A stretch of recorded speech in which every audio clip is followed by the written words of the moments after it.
Assalamualaikum warahmatullahi wabarakatuh. Perkenalkan, saya Ayuni Fauzana dengan NPM 2303050139. Saya dari kelas 5C.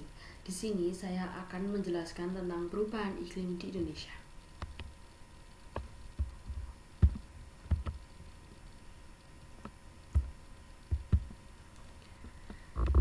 Yang pertama adalah pengertian perubahan iklim. Perubahan iklim adalah perubahan kondisi cuaca jangka panjang, terutama suhu dan curah hujan, yang berdampak luas pada kehidupan manusia. Secara alami, iklim bumi memang berubah, tetapi saat ini perubahan tersebut sebagian besar dipicu oleh aktivitas manusia, seperti penggunaan bahan bakar fosil dan alih fungsi lahan. Perubahan iklim adalah pergeseran jangka panjang yang signifikan dan berkelanjutan dalam pola cuaca global atau regional, terutama dalam hal suhu dan curah hujan. Secara alami, iklim bumi memang telah berubah sepanjang sejarah, tetapi perubahan yang terjadi sejak revolusi industri sebagian besar didorong oleh aktivitas manusia. Penggunaan bahan bakar fosil, pembakaran batu bara, minyak, dan gas alam untuk menghasilkan listrik, menjalankan transportasi, dan operasi industri adalah sumber utama pelepasan karbon dioksida. Alih fungsi lahan, penggundulan hutan, terutama hutan hujan, menghilangkan paru-paru alami yang berfungsi menyerap melalui fotosintesis. Selain itu, penebangan dan pembakaran pohon melepaskan CO2 yang tersimpan di dalamnya. Efek rumah kaca yang diperkuat. Mekanisme utama yang mendorong perubahan ini adalah efek rumah kaca yang diperkuat. Secara alami, diartikan membentuk lapisan di atmosfer yang menjebak sebagian panas matahari yang dipantulkan bumi, menjaga suhu planet tetap ideal untuk kehidupan. Ini adalah efek rumah kaca secara alami.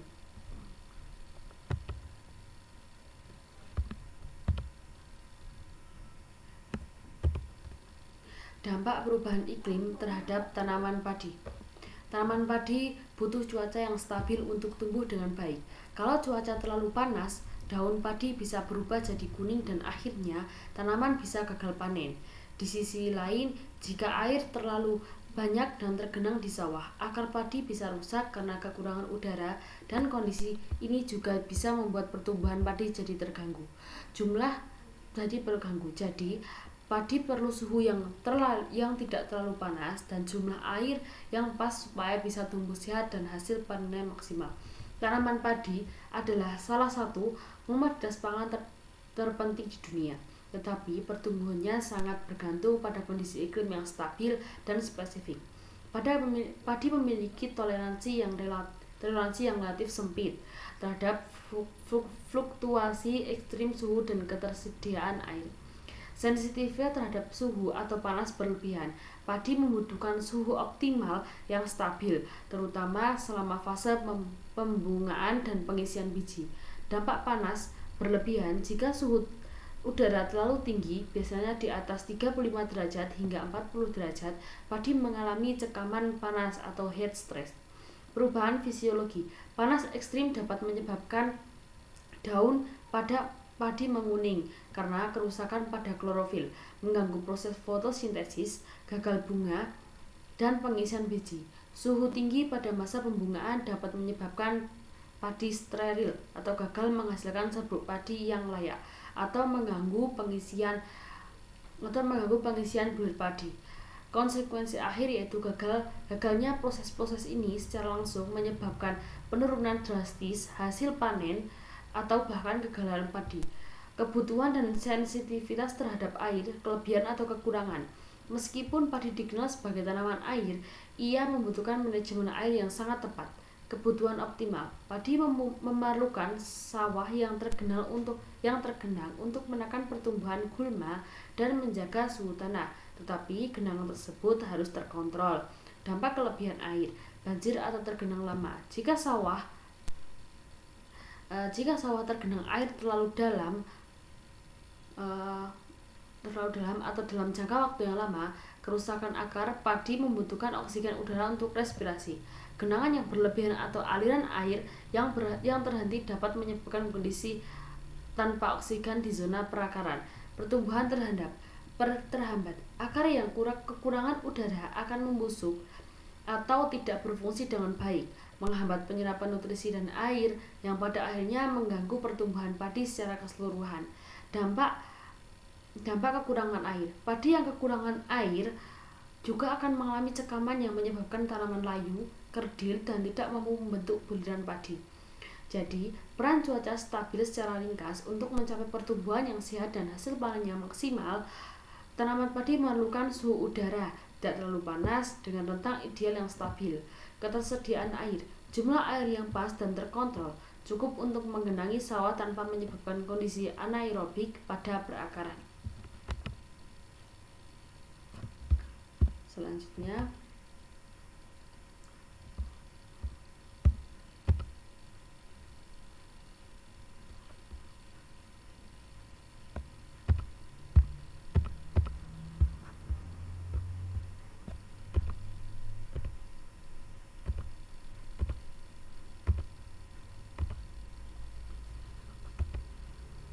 faktor penyebab perubahan iklim. Ketergantungan pada pertanian yang mengandalkan curah hujan. Pertanian sangat bergantung pada jumlah dan pola hujan yang tepat agar tanaman dapat tumbuh dengan baik. Ketika curah hujan menjadi tidak stabil akibat perubahan iklim, pertanian akan mengalami banyak kesulitan yang menyebabkan hasil panen menurun dan bisa mengancam keberlangsungan pangan. Yang pertama, kebutuhan akurat seperti pola hujan yang tepat waktu. Pertumbuhan tanaman termasuk padi, jagung, dan banyak tanaman pangan utama lainnya tidak hanya bergantung pada jumlah total curah hujan dalam setahun, tetapi juga pada pola dan waktu jatuhnya hujan tersebut. Fase kritis. Setiap tanaman memiliki fase pertumbuhan kritis, misalnya pembibitan, pembungaan, atau pengisian biji yang memerlukan ketersediaan air yang memadai. Hujan yang datang terlambat atau terlalu cepat dari jadwal normal dapat menyebabkan kegagalan pada fase-fase penting ini. Intensitas. Curah hujan yang ideal adalah yang turun secara bertahap. Jika hujan turun dengan intensitas tinggi dalam waktu singkat, sebagian besar air akan langsung menjadi limpasan permukaan, menyebabkan banjir dan erosi tanah dan tidak efektif diserap oleh tanaman.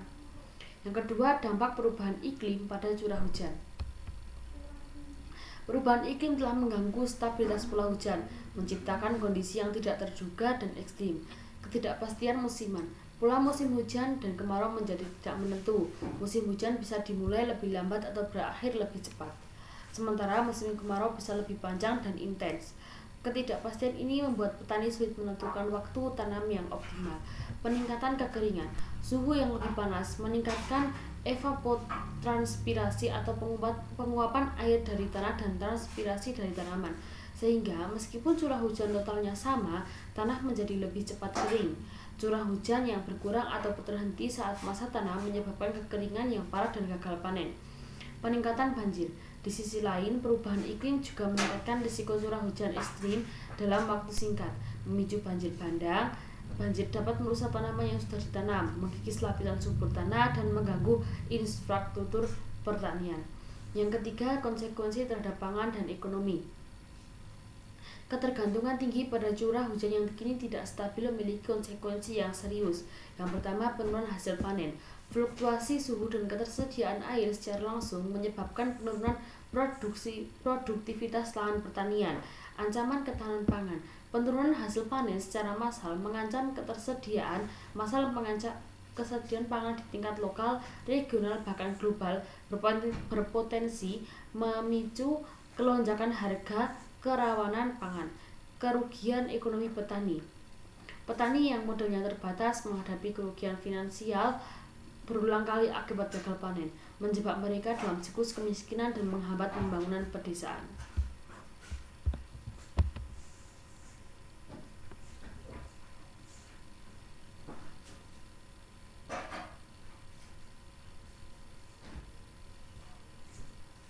Lalu yang selanjutnya, cara mengatasi perubahan iklim di Indonesia. Yang pertama, mengembangkan energi terbarukan. Yang terbarukan seperti renewable energy. Langkah paling fundamental adalah menggantikan sumber energi berbasis bahan bakar fosil atau batu bara, minyak, dan gas dengan sumber energi yang tidak melepaskan karbon dioksida selama operasionalnya.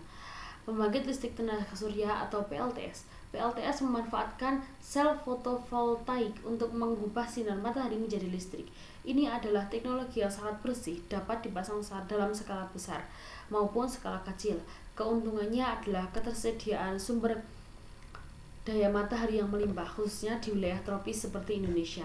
Pembangkit listrik tenaga air atau PLTA menggunakan energi kinetik dari aliran air, seperti sungai atau waduk, untuk memutar turbin dan menghasilkan listrik.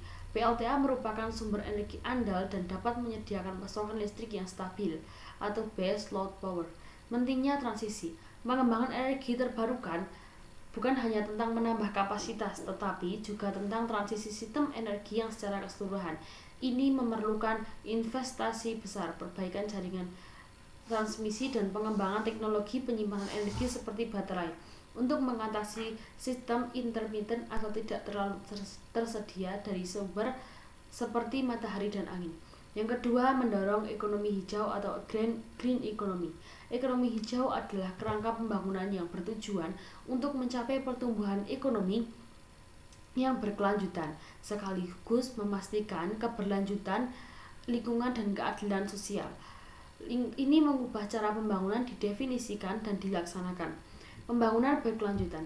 Dalam kerangka ekonomi hijau, semua kebijakan pembangunan, mulai dari perencanaan infrastruktur, industri, hingga regulasi keuangan, harus mempertimbangkan dan meminimalkan dampak negatifnya terhadap lingkungannya. Integrasi lingkungan dan ekonomi hijau mendorong. Ekonomi hijau mendorong investasi pada sektor-sektor yang menciptakan lapangan kerja sambil melestarikan modal alam. Contohnya termasuk investasi pada efisiensi energi, teknologi ramah lingkungan, pengelolaan sampah berkelanjutan, dan pertanian regeneratif. Yang selanjutnya yaitu perubahan paradigma. Ekonomi hijau menuntut agar negara dan perusahaan tidak lagi melihat perlindungan lingkungan sebagai biaya, melainkan sebagai peluang investasi yang menghasilkan pertumbuhan jangka panjang dan berketahanan atau resilience terhadap guncangan iklim. Ini mencakup pemberian intensif untuk inovasi hijau dan penerapan pajak karbon untuk mendisinsentif polusi.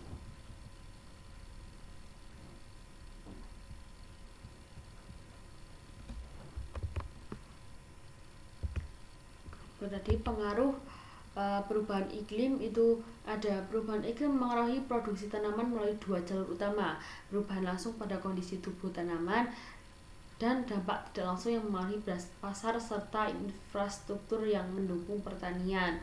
Yang pertama, perubahan suhu dan panjang musim tanam.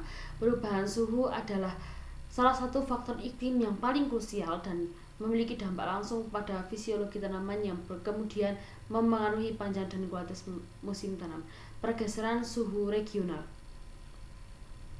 Peningkatan suhu rata-rata global diterjemahkan menjadi suhu tanam yang lebih hangat di banyak wilayah.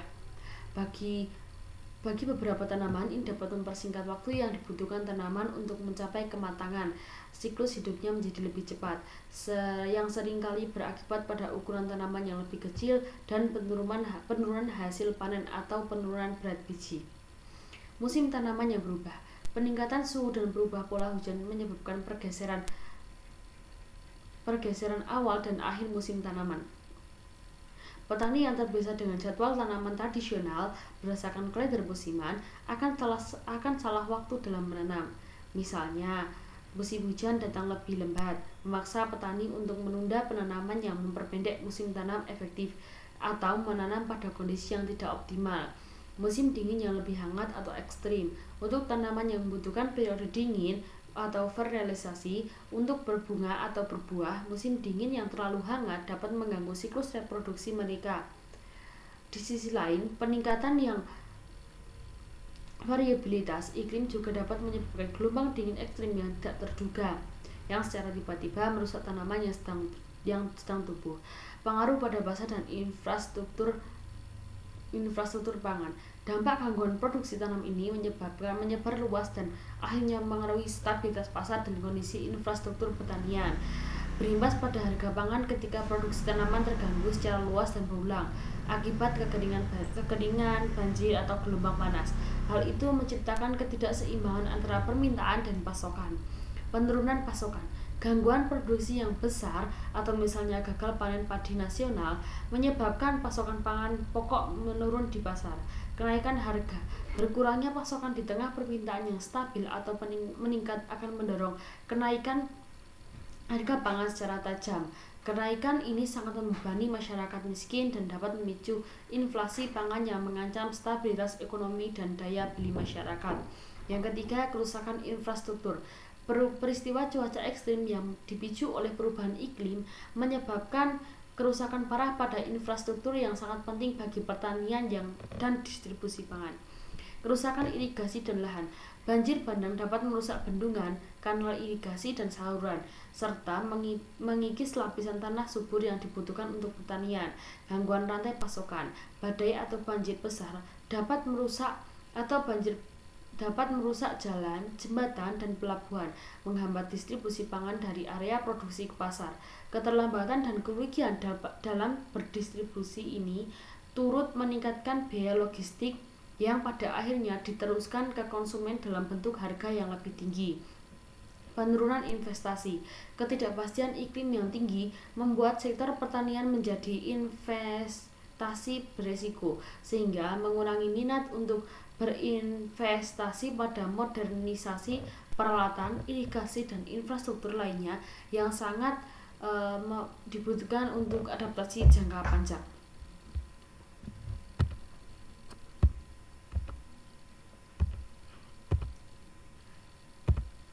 Untuk kesimpulannya, perubahan iklim adalah perubahan kondisi cuaca jangka panjang yang sebagian besar disebabkan oleh aktivitas manusia seperti penggunaan bahan bakar fosil dan alih fungsi lahan yang meningkatkan gas rumah kaca dan memicu pemanasan global.